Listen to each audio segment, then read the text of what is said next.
Keshav, you please take over and you introduce our first speaker for the day. Good morning, one and all. So the first speaker of this session is K. Mahesh, Dr. K. Mahesh, a research scientist in IIT Bombay, and he has been working in the area of history of mathematics and astronomy with a focus on source works in Sanskrit. He did his PhD in IIT Bombay under the supervision of Professor K. Ramasubramanian. He did his postdoctoral research at CRNS and University of Paris. He published a number of research papers in peer-reviewed journals. His two books, critical edition of Karanabharana and Studies in Indian Mathematics and Astronomy, have been published recently. The Indian National Science Academy has conferred the prestigious Young Historian of Science Award on him in 2015 in recognition of his significant research contribution. Today he'll be speaking on Neelakantha's commentary on the Ganita section of Aryabhatiya. Mahesh ji, the floor is yours now. Namo Namaha. Shri Gurubhyo Namaha. Brahma Suktimucham Vyanaktusagiram Kirvana Vandyo Ravi. I thank Professor Danino for giving me this opportunity to speak in this August occasion. I thank Professor Ram Subramanian for his motivation in undertaking this project. Thanks to Keshav for introducing me. And the topic I am going to present here is part of the project undertaken under this HOMI project. So let me present the slides. The topic of presentation is Neelakantha's commentary on the Ganita section of Aryabhatiya. As all of us know, Aryabhata is one of the pioneers in the arena of Indian astronomy and mathematics. Aryabhatiya is his famous work, which is an important work in the history of Indian mathematics and astronomy. This work is available to us as the earliest one, which extensively discusses various important principles of mathematics as well as the problems pertaining to spherical and mathematical astronomy.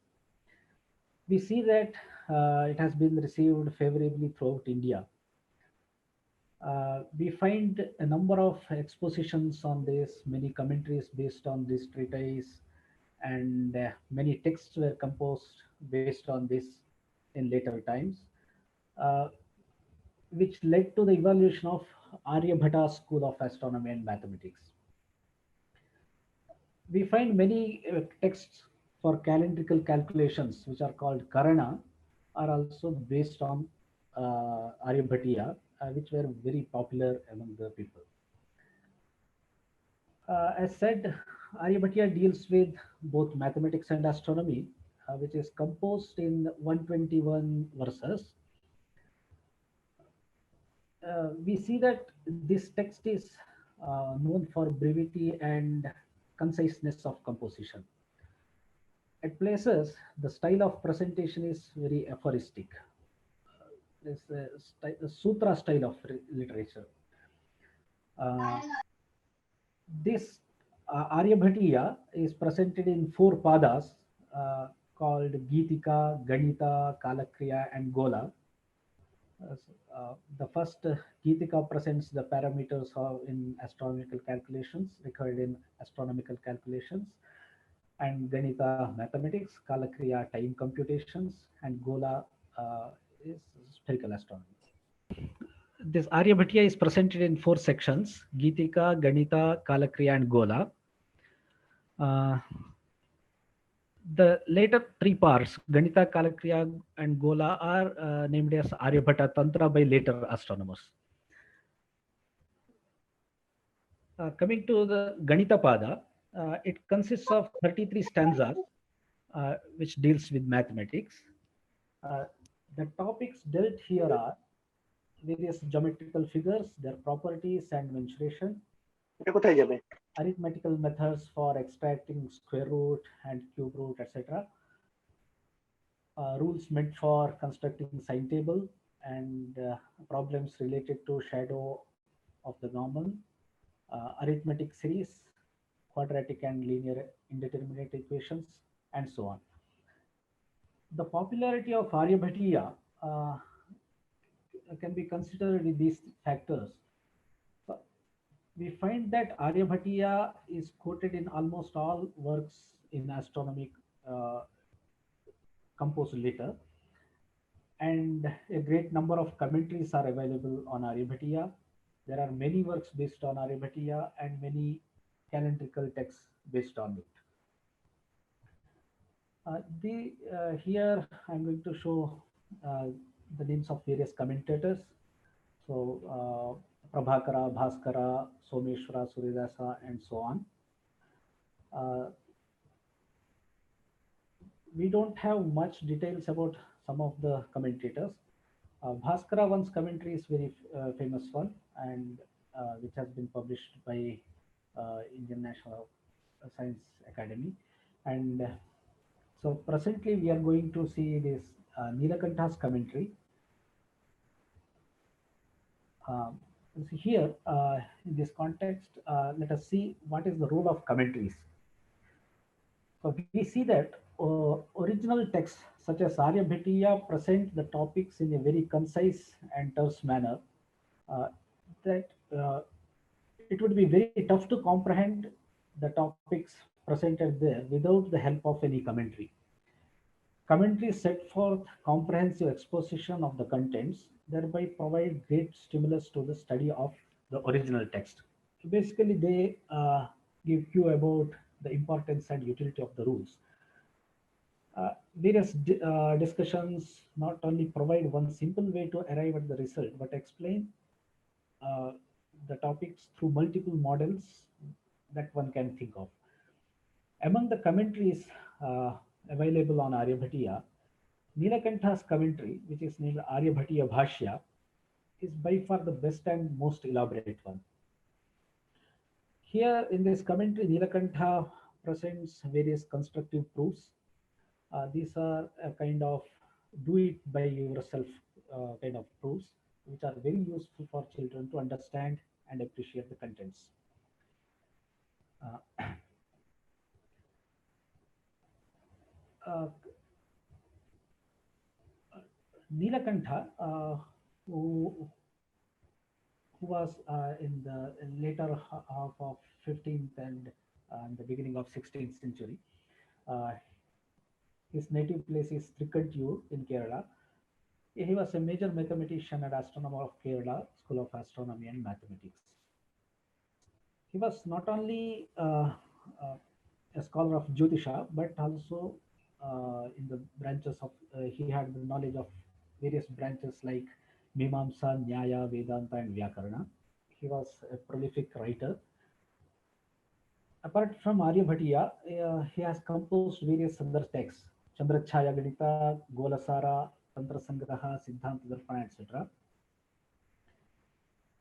So in the Aryabhatiya Bhashya, which was composed in his ripe age, is supposed to be the most mature work of Nilakantha.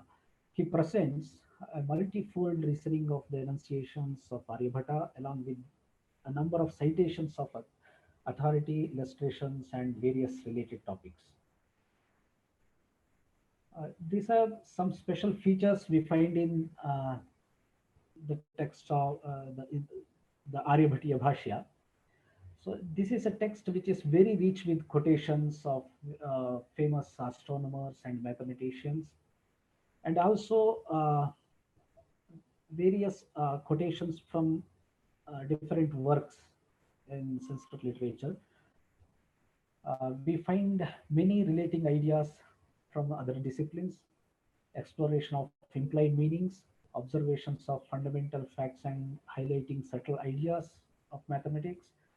Uh, and we find influence of native philosophical knowledge. Nilakantha uses various maxims to substantiate his claims, and emphasis on demonstrations and illustrations, and terminology and meanings of various technical terms. When we come to the emphasis on rationales and demonstrations, there can be multiple ways to present an idea. So geometrically depicting is one of them. So this is one thing where Nilakantha puts. So we find such statements. Yuktischa ubhayatha pradarshya ganananyaymatreena kshetra kalpanaya cha tatra chedyake vaishadyam syat. Rationale has to be demonstrated both ways, arithmetically as well as through geometric construction. Their depiction would give more clarity.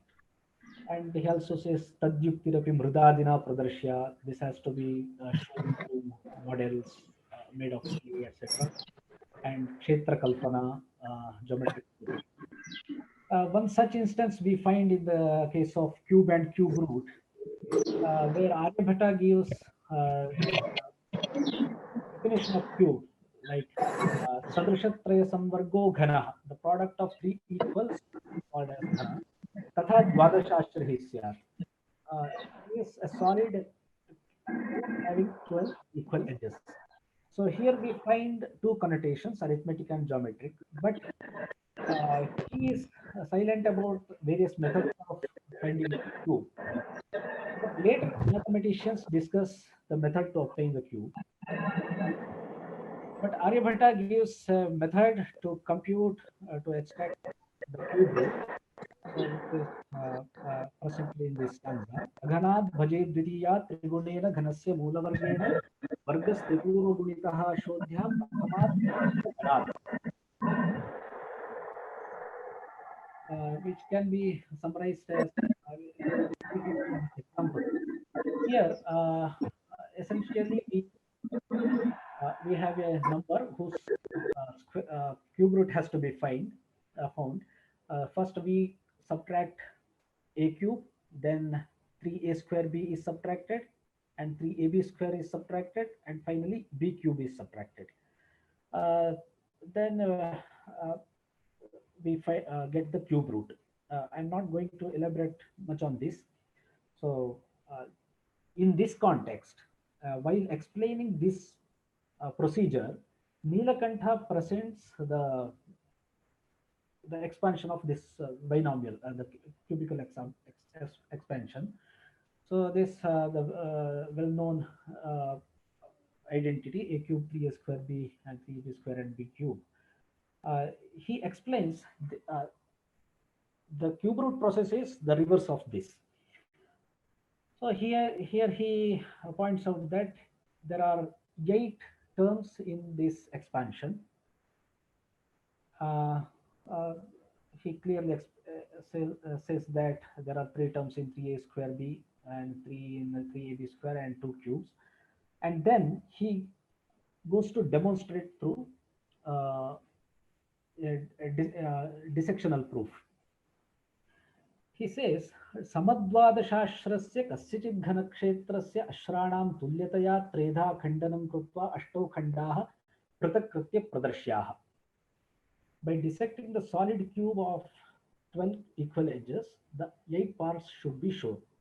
Tad udaharana purasaram pradarshayishyamaha. And he takes the example of a cube and cutting it into 2 ratios, 4:5. He says how this has to be dissected and how do we get 8 parts. All these are explained in a nice prose and a set of around 29 verses. A very clear-cut explanation is given here. Samadvadasha bahau tu vibhakte cha ghane tridha yuktirbodhya vibhagaya prashte rekhadvayam likhet. First, we have to draw lines on the surface at a distance of A is to B. Then we get krutva vibhakte sati ashtau khandaha syuh. We get 8 parts on the upon the dissection. So this can be shown like this.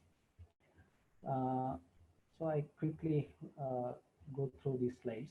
So this is a very simple proof.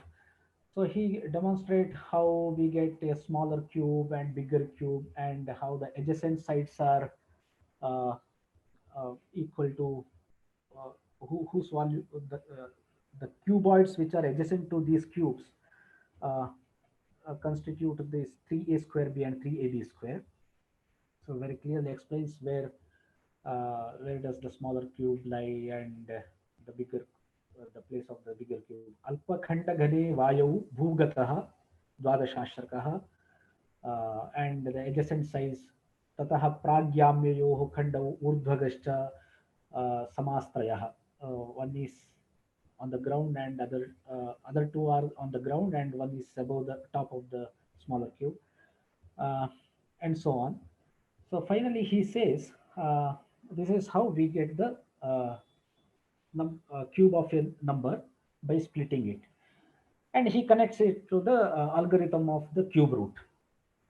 Similarly, he gives another approach to obtain a cube.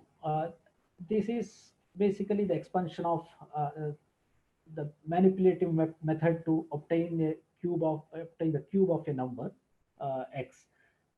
Ishtona yugrashivado veshta vargagna rashiyuk, which is presented mathematically here. This is a very simple proof. So we have a cube of x side x, and we cut at a desired place and separate it and rejoin it to the cube, and we have two blocks here. We find the volume of the bigger block and smaller block, and we sum them up. Finally we get the expression desired. Then another important discussion we find in the Ganita Pada is in the context of value of pi.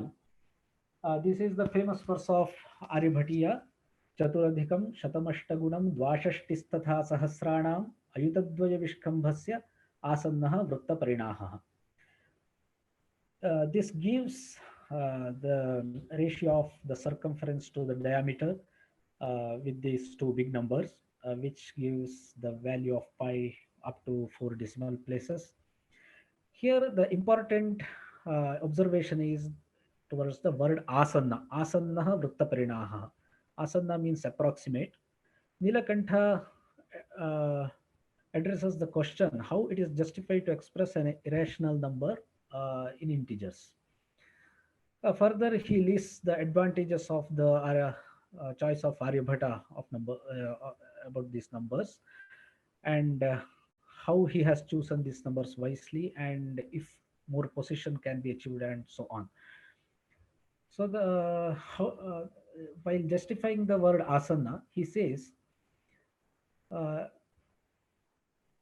कुतः पुनः वास्तवीं संख्याम् उत्सृज्य आसन्ना एव इह उक्ता. Why is that only the approximate value has been stated here? Uchyate tasyaah vaktum ashakyatvat. Since the exact ratio cannot be stated. Kutah yena manena miyamano vyaso niravayavah syat tenaiva miyamanaha paridhi punaha savayavah syat. So basically he says here both the circumference and diameter cannot be integers. So one of them definitely has to be a fraction. So if they are measured with the same unit. This is how he presents the nature of the pi, value pi, irrationality of the value pi. And he says, however much one can try, it is impossible to express the ratio in integers. Mahantam adhvanam gatvapi alpavayavatvam eva labhyam. Even after going a long way, only number with small fractions can be found. Niravayavatvam tu kwapi nalabhyam. It is never possible to get non-fractional numbers in this ratio. So in this context, he points out to the verse found in Lilavati, where Bhaskara gives the same ratio with smaller numbers. Then he raises these questions. whether Aryabhatta has transgressed the following maxim by ignoring the smaller numbers. Sambhavan laghupaye grupayo nagrahiha. This is the famous maxim used in Sanskrit. When a simpler means is available, uh, one should not go for a complicated method. He says, uh, does this amount to Sambhavan laghupaya dosha? And then he refutes this allegation by saying, by listing out the advantages of Aryabhata's choice of numbers. So later in the computation of sign differences, so we need 1/4 and half of the circumference in integers. That purpose is served with these big numbers, and getting integer values for radius and further divisions is possible with this, and multiplicative process becomes simpler here. And also he says the grossness uh, obtained here, the resulted due to the approximation, doesn't actually affect in the planetary computations. For the practical purpose, this approximation is enough. That is what he says. And in this context itself, he gives the Madhava's verse, where much more precise value is obtained. And here he brings in the uh, idea from Nyaya, uh, where he says uh, this uh, invariable concomitance of logic uh, can be applied here. While this is basically the Anumana, uh, which takes role in the computation of this Trairashika. He compares it with this Kritaka and Anitya, artificial and non-eternal. Like this, the Vyapti is there between diameter and uh, circumference. And coming to the discussion of series, there we find different terminology employed by Aryabhatta. Here he says summation of summation is chiti ghana, and the summation of squares is varga chiti ghana. The word ghana, why does he use the word ghana? Why did Aryabhatta choose the word ghana for summation? So while going to the proofs, we understand why did Aryabhatta use uh, such terminology. So quickly, let me show the computation of Chitighana. Chitighana is the summation of summations, the sum of this series. This is the formula for uh, uh, the computation. So when we closely observe, this looks like the volume of a cuboid, n into n plus 1 by n plus 1 into n plus 2. So Nilakantha relates this to the product of three quantities can be considered to be the volume of a cuboid having dimensions n, n plus 1 and n plus 2. So he explains how taking 6 Shredhi Kshetras. Shredhi Kshetra is a step-like geometric construction. By taking 6 Shredhi Kshetras, how can we obtain a solid giving whose volume can be connected to the expression of Chitighana. He shows the construction, and then he shows that this type of cuboid can be found whose dimensions can be will be n, n plus 1 and n plus 2, n plus 1 and n plus 2. He explains it in very detail. So if we take the cross section of this solid, then we find the cross section of vertical layers like this and horizontal layers like this. Similarly, he explains, gives another proof for the other expression, and another expression for varga chiti ghana.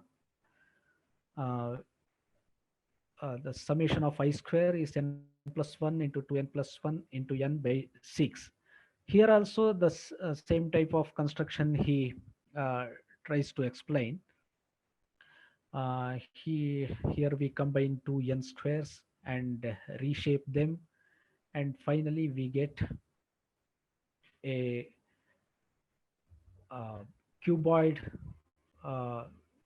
in this shape. Here, this is the cuboid constructed into the two layers of the cuboid. Finally, all the layers would look like this. This is the top view of the vertical layers. So with this, I conclude my talk. Uh, uh, in the conclusion, we can say such kind of visual representations is a powerful way for students to access abstract mathematical ideas. This would really help the learners to have meaningful learning and understanding. So in this context, commentaries are very important to the study of commentary is very important in order to understand the Indian heritage of mathematics. Dhanyavadaha. Thank you. Thank you for giving me this opportunity. Thank you very much, Mahesh, and for this insightful talk. We can have a brief Q&A session now. So I request you to be very brief and to the point. Any questions? Keshav, there was one question in the chat box already. You can start with that, for example. Mahesh, there is a question. Can you please see this in the chat box? Yes. You can read it out, Keshav. It's brief, I think. Yeah. So Jay asks that, what direct use did Nilakantha use the value of pi for in his own work? Any information on that? The value of pi is important in the computation of sine table.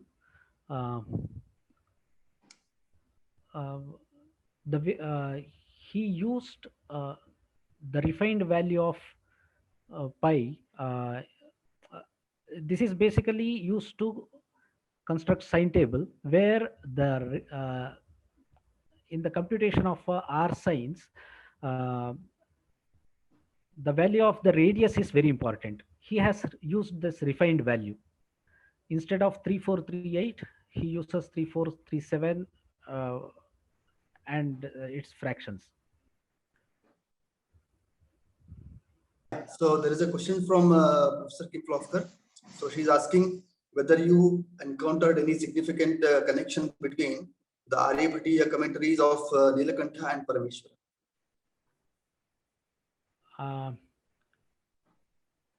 So Nilakantha quotes Parameshwara in one instance, but he quotes Siddhanta Deepika of Parameshwara in one of the discussions. I don't exactly remember that. But Aryabhatiya's the commentary of Parameshwara on Aryabhatiya is not quoted anywhere, I think so. Okay. Thank you, Mahesh.